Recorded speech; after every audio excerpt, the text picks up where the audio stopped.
Conversa de classe com Maíra Tangerino. Mentes únicas em conversas plurais.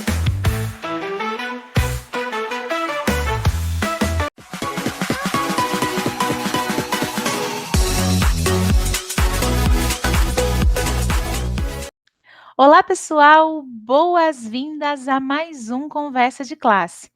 E é sempre uma alegria ter vocês aqui conosco para um bate-papo que tenho certeza que vai ser instigante e cheio de descobertas.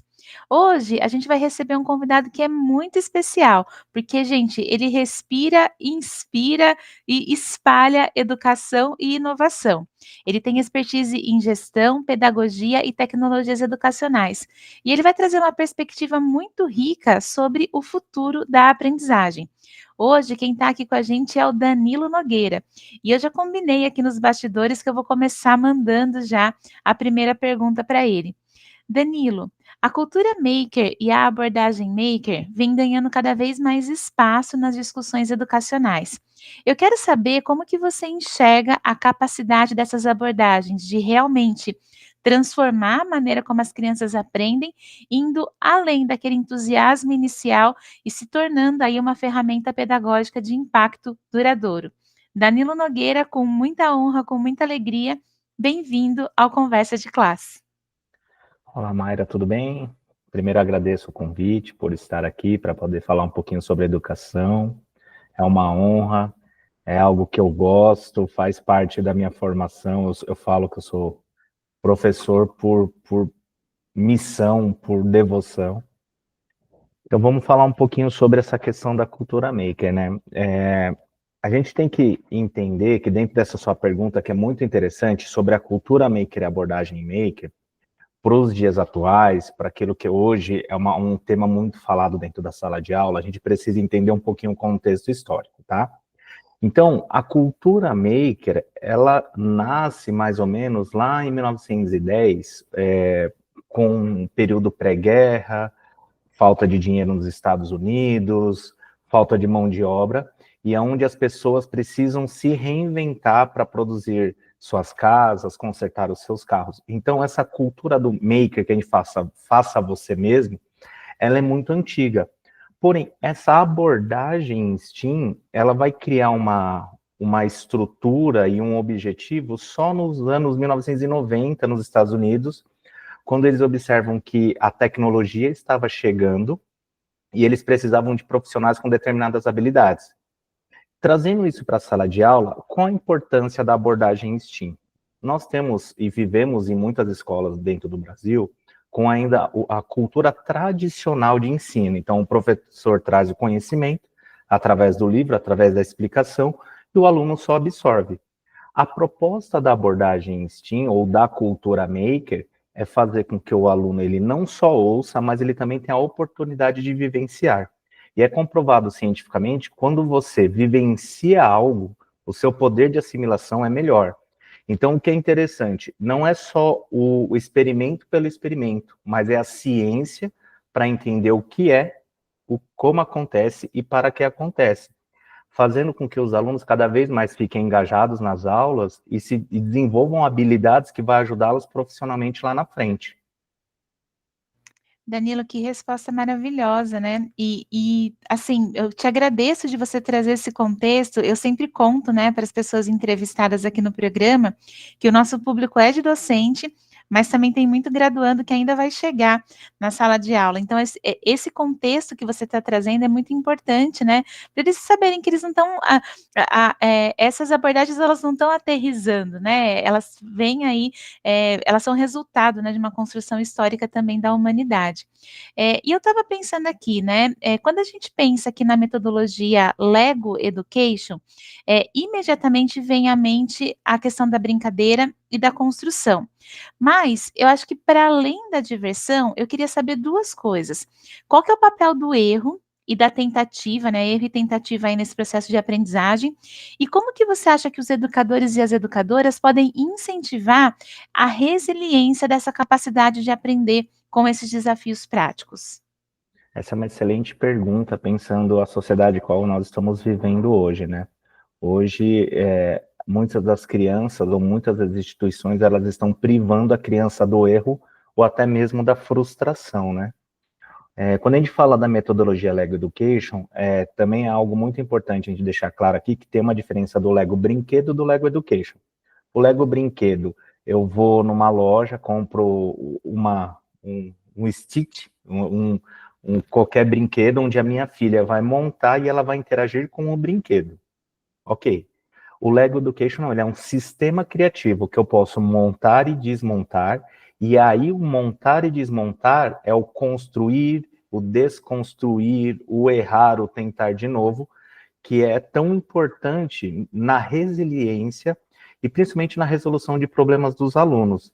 Então, quando eu trabalho com Lego Education, muitas vezes, a gente não vai falar que o aluno errou, a gente vai fazer com que ele reflita sobre qual é a proposta e o que ele estava querendo apresentar, ou nos apresentar ali, ou nos mostrar com aquela montagem. E ele possa rever se aquilo que ele montou é de acordo ou não, ele vai precisar repensar isso. Então, a gente, na verdade, trata o erro como uma tentativa do acerto, né? E qual que é o papel do professor? O professor tem que ser totalmente um mediador, porque nós fomos criados a ser condicionados a pensar de uma maneira. Então, existe um workshop muito interessante da Lego Education, que é um pato de 6 peças. É um workshop que acontece no mundo todo. Para conhecimento de vocês, o primeiro brinquedo da Lego foi um pato de madeira. Então, existe um workshop que nós fazemos que você usa 6 peças e consegue fazer mais de 300 combinações de pato. E o que a gente fala? A gente não mostra a imagem, a gente faz perguntas mediadoras para saber o que a pessoa ou a criança sabe sobre esse pato e propõe que ela construa, e depois ela reconstrua, e depois ela reconstrua, sem mostrar imagem nenhuma. Então, esse montar e desmontar, a palavrinha Lego significa brinque bem. Então, é uma forma da criança ou do adulto brincar, aprender, se reinventar e ser resiliente, né? Então, isso é muito importante dentro da metodologia. É trabalhar o erro sempre na montagem, entendendo que o aluno está tentando construir algo. E muitas vezes a forma de pensar do aluno, mesmo sendo o mesmo tema, é diferente de outra pessoa, né? Danilo, que incrível, né? Você também aí nas suas respostas vai revelando, né, as suas camadas de expertise, e é bacana a gente lembrar que o pessoal que você também tem muita experiência com formação de educadores, inclusive na liderança aí de projetos educacionais. Eu quero saber como que você acha que a tua experiência tem atuado para desmistificar a implementação da cultura maker. Também, né, a gente pode associar um pouquinho aí com a metodologia Lego Education, mas especialmente como que você tem ajudado escolas, professores e professoras a enxergar essas ações como algo próximo, não distante e não complexo? Pois bem, existe uma palavra grega que eu gosto muito, chamada maiêutica, que significa arte de nascer ideias. Muitas vezes, os educadores hoje, eles não têm, muitas vezes, o conhecimento da tecnologia. Qual que é a grande dificuldade hoje, conversando com diretores e coordenadores? Existem muitas tecnologias, mas são poucos os professores que têm propriedade para utilizá-las. Então, a gente tem 2 abismos. Ou eu vou ter uma pessoa muito técnica com pouca didática, ou eu vou ter uma pessoa com muita didática com dificuldade de trabalhar com tecnologia.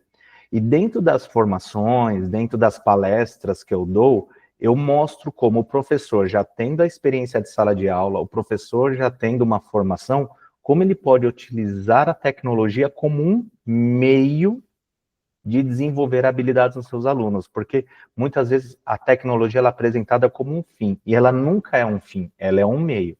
Então eu posso trabalhar um tema usando a lousa, usando um caderno, usando a massinha, usando um Lego, usando um kit de Arduino, ele vai ser um meio, mesmo sendo o mesmo tema. O que é importante é a capacitação do professor, a formação contínua do professor. Hoje a tecnologia, ela está vindo muito forte, não tem como, ela veio para ficar. Então, eu como educador e também como formador, o objetivo é fazer o quê? Fazer com que os educadores entendam que eles vão ter mais uma ferramenta para agregar conteúdo e engajar os seus alunos. Perfeito, Danilo. E olha, tenho certeza que deve impactar aí a formação de muitos professores e professoras. A gente já está chegando aqui no finalzinho e eu queria até fazer uma última reflexão, né? Pensando o cenário atual da educação, eu gostaria de que você contasse um pouquinho quais são os desafios e oportunidades que você identifica na disseminação e no aprofundamento das metodologias como cultura maker, como metodologias ativas também, e olhando para o futuro, qual seria o seu maior desejo em relação ao impacto dessas abordagens na formação dos alunos e alunas? Uau, é uma pergunta muito complexa, né? Não vai, acho que nunca vai ter uma resposta certa. Mas eu acho que a gente precisa, eu acho que quando a gente trabalha num planejamento, uma equipe de pedagogos, coordenadores, diretores, a gente precisa entender qual é a missão, quais são os valores que a gente quer para a instituição que a gente faz parte. Né? Qual que é o objetivo? O que eu quero atingir? Né? Os gregos, eles queriam atingir a questão da política na formação. Os espartanos eram criados e formados para trabalharem nos exércitos. E nós hoje, o que nós queremos hoje dos nossos cidadãos? O que nós queremos hoje dos profissionais? Quais são as habilidades que a gente quer desenvolver no aluno de hoje para que ele possa utilizar amanhã como mais uma pessoa inserida, por exemplo, no mercado de trabalho? Então, a primeira coisa é saber aonde nós queremos chegar. Essa é a primeira. Aonde queremos chegar? A partir desse momento, com quais ferramentas nós vamos chegar? Terceiro, nossos profissionais estão aptos para utilizarem essas ferramentas? Né? Outra coisa importante, que é um mito que as pessoas confundem. Muitas pessoas falam abordagem, muitas pessoas falam metodologia e muitas pessoas falam movimento STEAM ou cultura maker. Então, vamos lá, vamos desmistificar isso. O movimento maker é quando nasceu a ideia nos Estados Unidos para desenvolver profissionais habilitados a trabalhar com tecnologia. A abordagem é a forma como que eu vou introduzir esse conteúdo para o meu aluno. E a metodologia, quais são as técnicas que eu vou utilizar, até mesmo técnicas avaliativas, para ver se meu aluno está conseguindo absorver o conteúdo. Então, o que é importante neste primeiro momento, vamos pensar num triângulo, tá? O triângulo ali, as três partes iguais. Eu tenho que pensar para quem eu educo, o que eu educo e quem educa. Para quem eu educo? O meu aluno. O que eu preciso que o meu aluno aprenda? O que eu vou educar? É o conteúdo.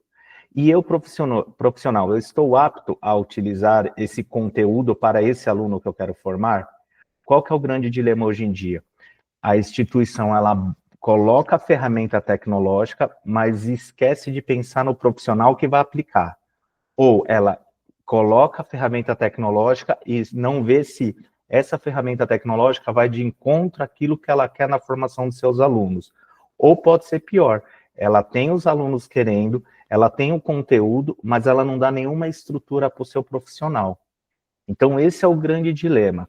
Qual vai ser o fator determinante?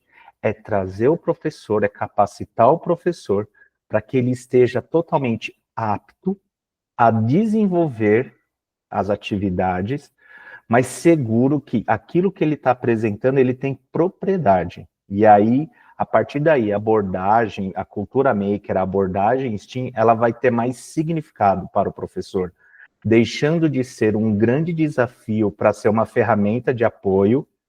Ele vai ter um papel agora não só do conhecedor, o único detentor do conhecimento, mas ele vai ser um mediador.